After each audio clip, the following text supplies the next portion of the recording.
Welcome, everyone, to Conversations with Dr. Harriet and our special guest, Dr. Kimberly Manley. How are you? I'm doing well. Thank you so much for having me today.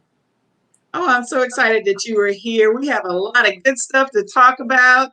Our subject for today is trauma, faith, and family.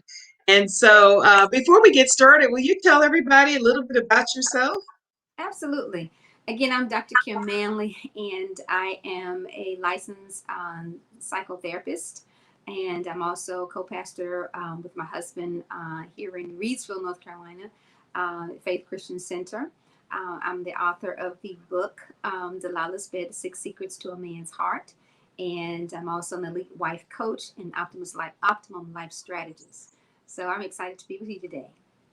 Okay, that sounds good. And that's tell us the name of your book again. The name of the book is Delilah's Bed, The Six Secrets to a Man's Heart. I And love that. yeah, it's a great. I love that. It's a great book. It really is. And you can get that on Amazon, by the way, a little plug in there. But I know that you are the founder of the Elite Wives Mentoring Group, and also on Thursdays on Facebook that everybody should make sure at 8 o'clock they're tuned in to Let's Talk Marriage with the Manleys. Dr. Kim and Dr. Roy, they do an amazing job with marriages. So make sure you tune into that. It will definitely bless your marriage. And so today we're going to be talking. I know you're going to come back, and we're going to definitely do some wives mentoring. That's something we're going to do some another time. But today we're talking about trauma, faith, and family. So Mhm. talk about that. How we even came up with that topic for today. Well, as we start to think about what's going on in our world and what we've come through in terms of a pandemic, I see lots of clients on a regular basis who have dealt with, and we all have dealt with, a form of trauma.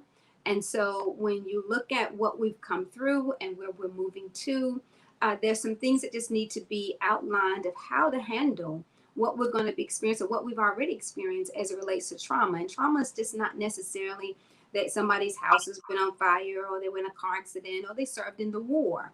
Trauma can be anything that throws off your normal processing or way of processing, that exerts an additional part of you to think from a different perspective, that can bring about pain, or it can bring about any type of difficulty with connecting to society. And so trauma is just not limited. And so when we think about the pandemic and coming out of it, and vaccine, and not having a vaccine, and all those different things, what is the things that people need to know, and how to process, and how to be successful as we continue to move through the remainder of this year into the next few years as we go on in. So. That's good. And, it's something that we definitely need to talk about because during the pandemic, I think a lot of mental health issues came about that we didn't even know we had. I'm Mm-hmm, adding me to the the list along with it. But mm-hmm, being, on the lockdown and being with your family, and you start finding out things you didn't maybe know quite so much about your spouse or your mm-hmm, kids. mm-hmm. Um, let's start with that. Let's even start with the spouse. You've been in the house with your spouse all this time, and you're finding, I don't know if I like you as much as I thought I did. I liked you when we worked every day, Mm-hmm, mm-hmm. but now we're together 24/7. What would you say to that couple? Well, it's been a challenge, because again, a lot of couples did not know what they did not know, right? Coming into the pandemic.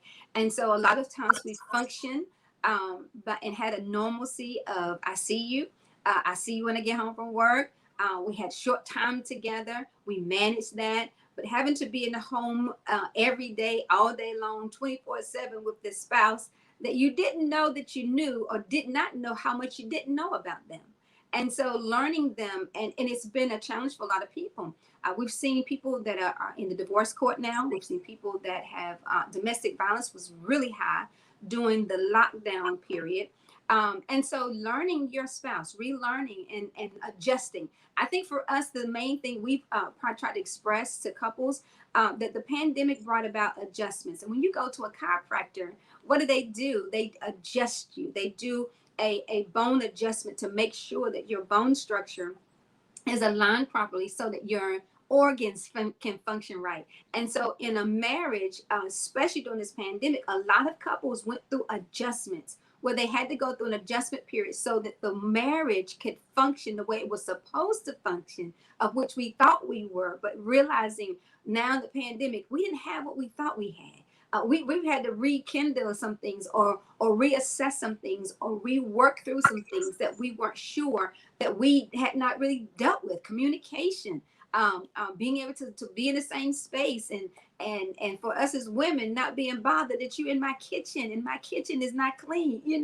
I'm dealing with all those types of things. And so it's been a real adjustment for a lot of couples to really allow what's supposed to be a functioning, healthy, happy, passionate, blissful marriage to get to that place through the pandemic and allowing those adjustments to take place. So what would you even suggest for couples to get back to that happy place?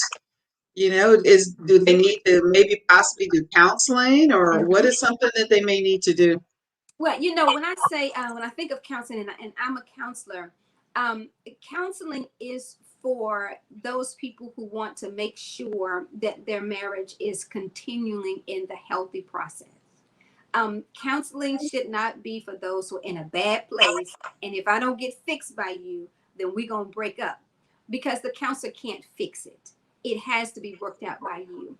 So counseling is good if you're using it for maintenance, just like we go to the doctor and we, do our and get our checkups. If you're doing it for maintenance, and yes, that's one of the things I would consider counseling, getting someone who is unbiased to listen and to hear both sides of the story, and may bring light to some areas that need some understanding, or maybe just need some breakdown into how to function. I think the other core is sitting down with your spouse and just talking. How often do we not talk to each other? We make assumptions, we talk around each other, we talk at each other, but not to each other. And so I think sitting down and just, first of all, let's just find out where we are. Where are you? Where am I? Where are we as a couple? So talking, I think that's the first thing. I think the second thing, aside from talking, is to make the time to really spend the time with each other, because that's something we really, really did not do previous to pandemic. We thought we were, on special days, Valentine's and Christmas and birthdays and anniversaries, but spending time where now I'm getting to know you and I'm learning you in a different way. We get so comfortable with our spouses.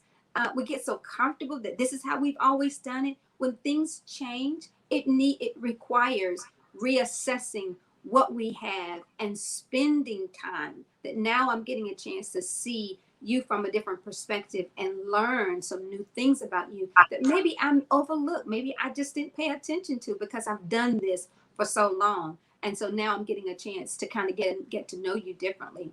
And then I think the third thing is really creating intimacy between one another. Intimacy doesn't mean sex, okay? Because oftentimes we think intimacy is sex. That's not necessarily what we mean.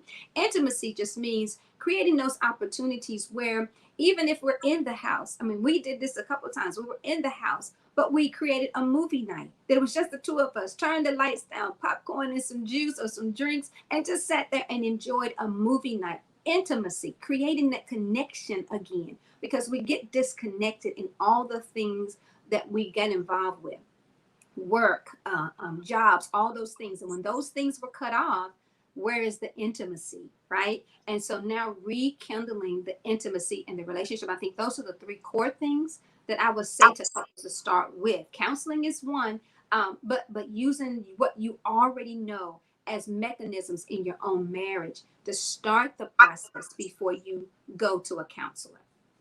That's good. And we just want to make sure that people know, when you talk about counseling, a lot of times in the church, it's been taboo to go to a counselor. It doesn't That's mean you're weak. It doesn't mean that you have mental issues, but mm-hmm, counselors are there to help counsel you, to mm-hmm, help coach you mm-hmm, to success in mm-hmm. every area of your life. And so, sometimes, some people may need a little bit more. Mm-hmm. Mm-hmm. therapy, and it's Mm-hmm. okay. Mm-hmm. And but the thing of it is to be honest and ask for help. Mm-hmm. And That's I think if I could mention just there, since you brought that up, it is taboo in our society. It's taboo in African American culture. I like to break it down this way: mental health is mind health, right? So how healthy your mind is how healthy your body is going to be. So the same way we want to take care of our body, we're putting in the vitamins and we're putting in all the good food and we're doing all the right things so our bodies can be healthy. If we look at our mental wealth as mind health, is my mind healthy, right? And we know that according to the word of God, that the battle starts in the mind. And so if the mind is not right, then the body won't function right.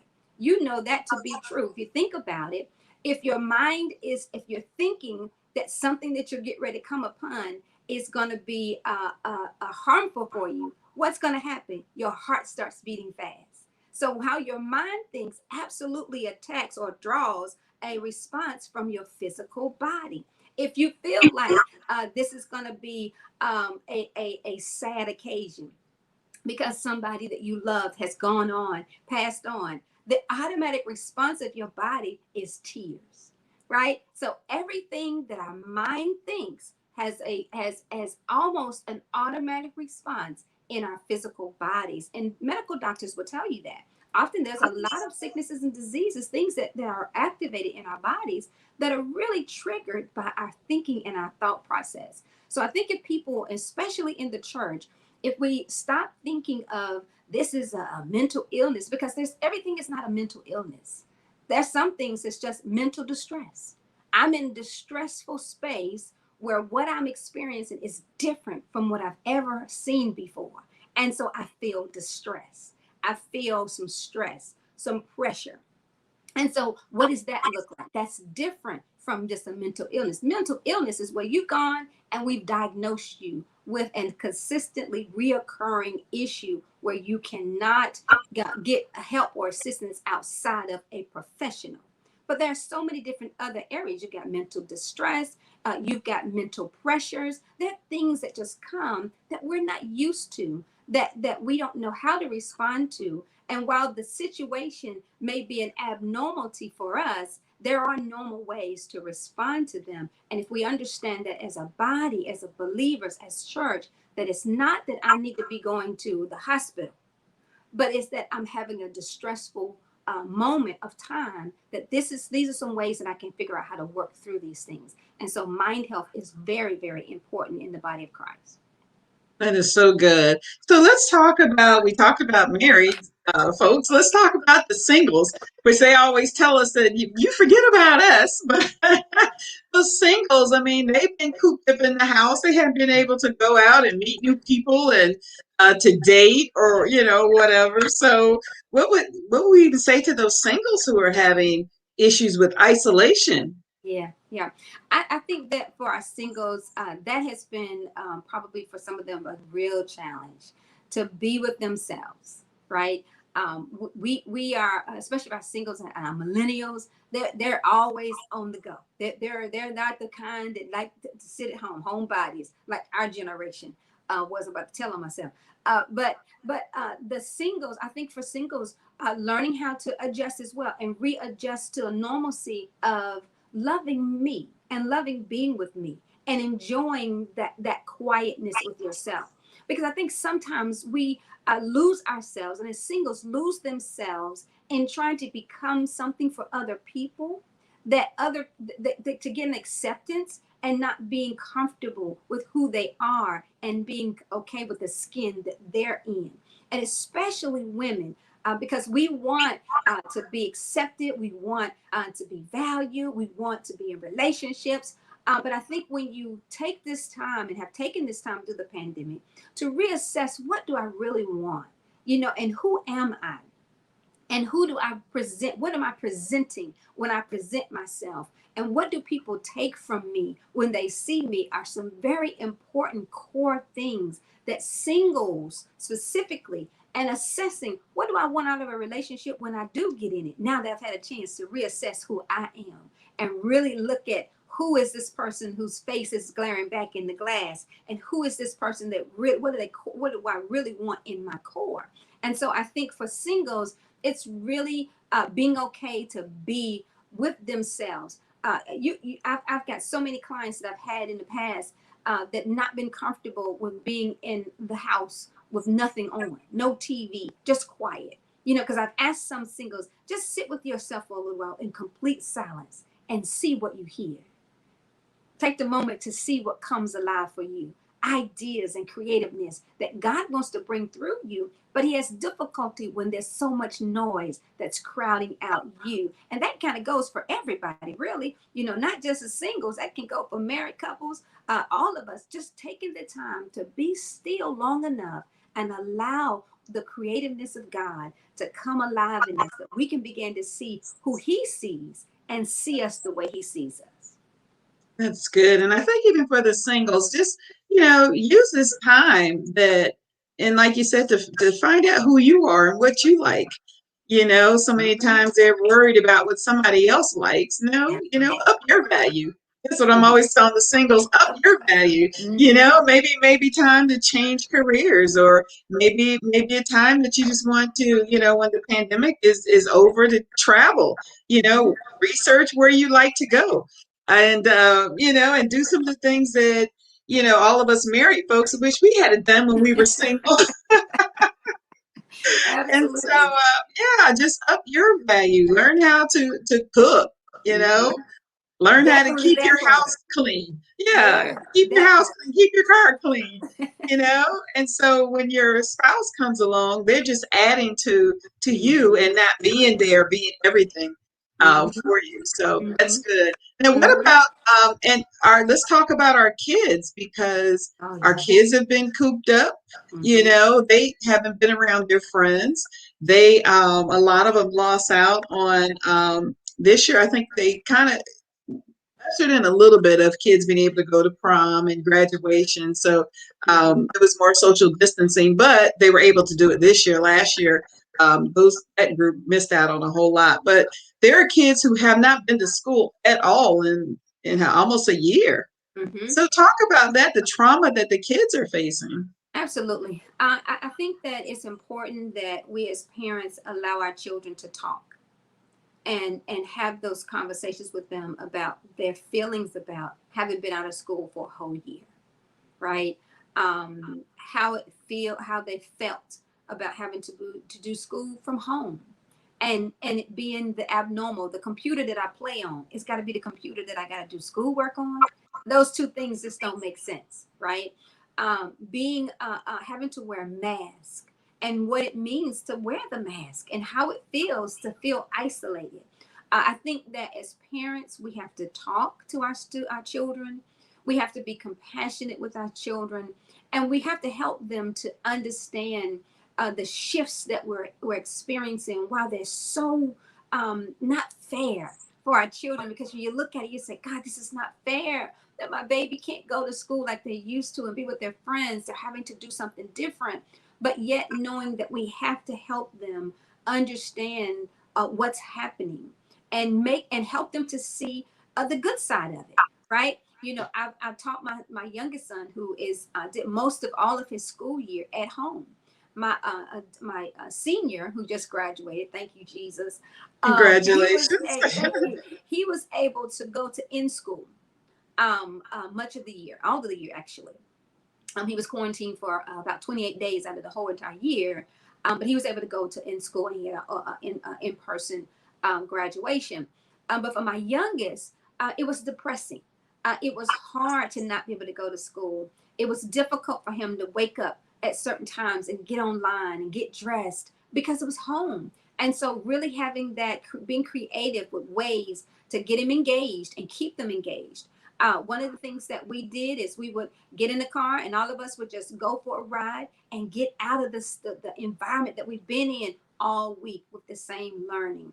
My kids are very active, and so keeping your kids active, whether it's in a sport, whether it's in some type of activity outside of the home, because the monotony of the home does create a kind of feeling of I can't get out and I'm trapped. And so helping our kids to stay active, bringing some sense of normalcy to them, even in the midst of the pandemic, in the midst of having to be quarantined, doing creative things.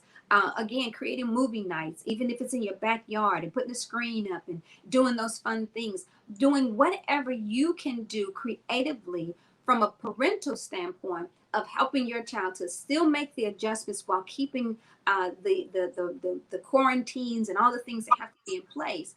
And I think also if your child is experiencing a lot of depression, they're not their normal self, they're not talking a lot, they're very quiet, then yeah, you probably need to reach out to a professional who can talk with your child, who can maybe know through technique and training how to get your child to talk, and to tap into those areas. I think sometimes our students, our children, they're so engrossed in TikTok and all the social media platforms that sometimes we don't pay attention to what's really happening with them. And so talking to them, I'm on my kids' TikTok, so I see what they're doing. And I often say, hey, that was pretty good. Or that's kind of strange. Talk to me about what's going on with that. What does that mean? Right? And what are you trying to communicate? So I can kind of keep an eye on things. I think parents have to keep your hand on your children, to continue to feel the pulse of your children, to feel the pulse of where they are. Again, we got to remember they are little people who will grow up to be adults, and wherever they are emotionally, we have a role in helping to develop and to shape how they handle different processes of life through our way of being with them, talking with them, and allowing them freedom of expression, and helping them to understand, where they are. It's okay to feel those feelings. It's okay to have those thoughts. We all are there, and being honest with your kids. That, hey, I'm there too. I get it. I don't feel like it either. I don't want to be locked in, stuck in the house either. But at the same time, helping them to understand what's happening and keeping it creative with being able to do creative things with them. That's so good. And and you can kind of tell your child is having some issues. Just pay Mm-hmm. attention. A lot of times I think as adults and parents, we get caught up in our own stuff that we don't, have a watchful eye on our kids, and, Mm-hmm. watch out if they're in their room and, being isolated and, Mm-hmm. kind of watching dark things and, you Mm-hmm. know, maybe even on some, like you said, they're on all this social media, even being concerned about different things that they're watching. If you Mm-hmm. notice that going left, if they're researching how to do a bomb, I think somebody needs to step in. Why do you need to Absolutely. know how to make a bomb? And so, and not worrying about, oh, Mm-hmm. am I invading their privacy? No, you're Mm-hmm. being a parent, Mm-hmm. and to have a watchful eye, especially during this time, and to see, because there's online bullying going on too. And if you're Absolutely. not in their life, every aspect of their life, and watching what's going on, you miss Mm-hmm. out. You'll Mm-hmm. miss it. So that's Mm-hmm. good. So we need to Mm-hmm. worry about, not worry, we need to just pay attention Pay to what's attention. going on in our kids' life. Gosh, our time is running out. I want to talk about even with the vaccine. Okay, I've been vaccinated. Do Mm-hmm. I still have to wear my mask, Dr. Kim? Mm-hmm. Well, I'm not going to touch on it because that's not my realm of expertise. But I say this, finding out, what are the recommendations? What are the recommendations of the CDC, and you being comfortable with whatever decision you make as it relates to the mask and not wearing the mask, and how you feel about it. I think that each person individually has to set with themselves a level of comfort with wearing and not wearing. I think years ago when we used to see Michael Jackson wearing the mask, we thought that Michael Jackson was having, some meltdown moments. But really, in reality, where we are today is we're all in this mask. And I think for some, it can be a measure of just protection for them. For some people, it may be this is a restriction. So it just depends on the individual. And I think the individual has to really sit with the way they see it and embrace it for where they feel comfortable and what's the comfort level for them. And I think that's the most important Right. thing I would say to clients is just find your level of comfort in it, and you decide on that whether it's a restrainer, if it's a restraining, then handle it as a restraining, and I don't want to wear it. If it's comfort and it's a protection for me, then you be comfortable, but you have to be find your own place of comfort with that. Right. Right. I'm wearing my mask. I'm vaccinated and I'm wearing my mask. Not taking it. I'm probably gonna have mine on for a long time because I have cute masks too. So Hmm. All I'm those probably cute gonna ones, you keep can't throw mine them on away. for a You while. can't throw the cute mask away now. Yeah. I'm keeping the mask. But I'm comfortable. That's where I'm comfortable at, and that's what I plan to do. Now let's Hmm. even really quick talk about the anger. I think it's just so, during this time, I don't know if people are just cooped up in the house and they're watching too much TV and too much on the internet, that the level of anger that is going on right now. I've never seen such. And, people being just mad about so many different things. They're mad about politics. They're mad about church. They're mad about their neighbors. They're just Yeah. mad. What would you say to that person who is dealing with anger and this is not normal for me? Right. Right. Well, trauma pushes that out. Trauma pushes out responses of anger. And so I think that the person, oftentimes we need to deal with how we see what we are experiencing and how we're internalizing it and how we are processing through it. There's one thing to have a traumatic experience and process through, but it's another to waddle in it and sit in it so much so that we cannot heal and grow from it. And so I think a lot of times what we see with people, the anger responses is a response to what we are unable to control. And when we can't control a thing, we can't control a situation, we can't control a scenario, we feel boxed in, we feel like you're trying to take something from me, we feel like you're trying to restrict me, then I'm going to come out with a response. And generally, the response is I'm going to fight or I'm going to flight. I'm going to fight you with everything I've got to stop you from restricting me, or I'm going to run from it, hide, take a different type of position. Anger is oftentimes a response to um, my inability to be heard. And a lot of people want to be heard today. A lot of people want to be heard, and also a response to the feeling of my rights being taken from me. And so if I feel like my right to something is being removed, then I'm angry and I need to get out that I need to fight for something. And so there's a lot of fight in people. A lot of fight that I think in people has been suppressed. And while we are shocked by what we see, I think it's a lot of suppressed anger that we're seeing now, that is really representation of where people have been for a very long time. It's not something that I think that has just started, but I think people have been suppressed for a long time, and now the anger is coming to the forefront, and people are responding that way. So I think that people have to really sit down with themselves and ask lots of questions. Questions like, what's creating this feeling that I've got to fight, for this? What is this feeling of I've got to respond with a hurtful response to an individual that I don't know? There's so much random anger responses, just randomly. Here in our local area, just about a week and a half ago, someone randomly on the highway shot and killed two motorcyclists, right? It just angry. And so, what are you angry about? And oftentimes, it's stuff that's bottled up that people have never dealt with. And it doesn't have to do with the present day. It could be things that have happened from childhood that have now pressed up to where we are today, that it just have kind of over time created this. I'm going to get somebody because I didn't deal with some things in my past or deal with Right, some things right, that happened before. And so right. That today is is so that true. that response. And so I think that's something that a lot of people need to deal with. Counseling is a big deal. Anger management is a real life thing. It is real deal. You see it all the time.